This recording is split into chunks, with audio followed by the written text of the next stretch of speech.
In this video, we're learning how to write a system of equations from a word problem. The word problem reads as follows. Giselle earned $20 per hour as a carpenter and $25 per hour as a blacksmith. She worked a total of 30 hours and earned $690. Write in a system of equations to model the number of hours she worked as a carpenter, C, and the hours she worked as a blacksmith, B. Our CFS over here is identify our given information, identify our unknowns, our letters are our variables, and then put them into our equation. First, let's identify our given information. So I see quite a few numbers up here. I see 20. That's how much she earned as a carpenter. I see the number 25. So that's how much she earned as a blacksmith.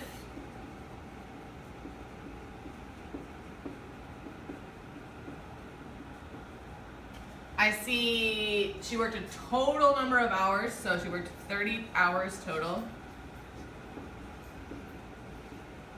And she earned a total of $690. Total money. I don't see any other numbers, so let's move on to CFS number 2. CFS number 2 says I want to identify those letters. What do they represent? So sometimes it's a little more obvious, but C is going to be talking about the hours as a carpenter. Talking about a carpenter. Cool. B is talking about her working as a blacksmith.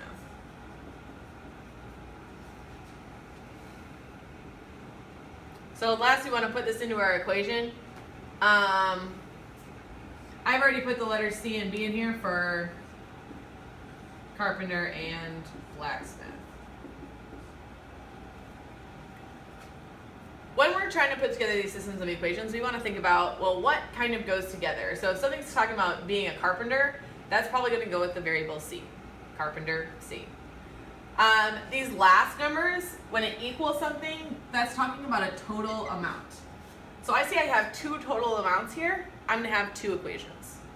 My first total amount is talking about money. So I have a total of $690.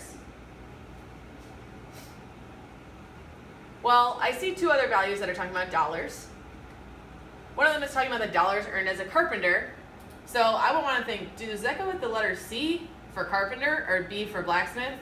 And since it's her working as a carpenter, I'm going to put 20 with the C. Okay, I still have the letter B here, and I still have another amount of money that I can talk about. 25 is how much she earned as a blacksmith, and I think that would make sense that that goes with B because B is talking about her being a blacksmith and the number of hours she works there. So far, I have one equation. We're writing a system of equations, so that means we're going to have more than one equation. I've used this, I've used this. All right.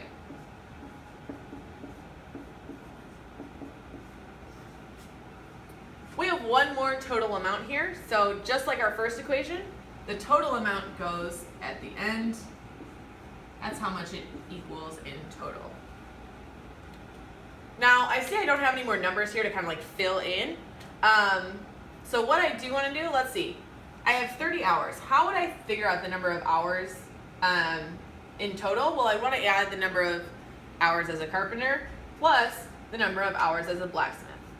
These actually don't have numbers that go in front of them because C represents the number of hours as a carpenter plus the number of hours she works as a blacksmith. That's going to all together give me my total. I don't need any other information to fill in there. So now I have my systems of equations, or my two equations from this word problem.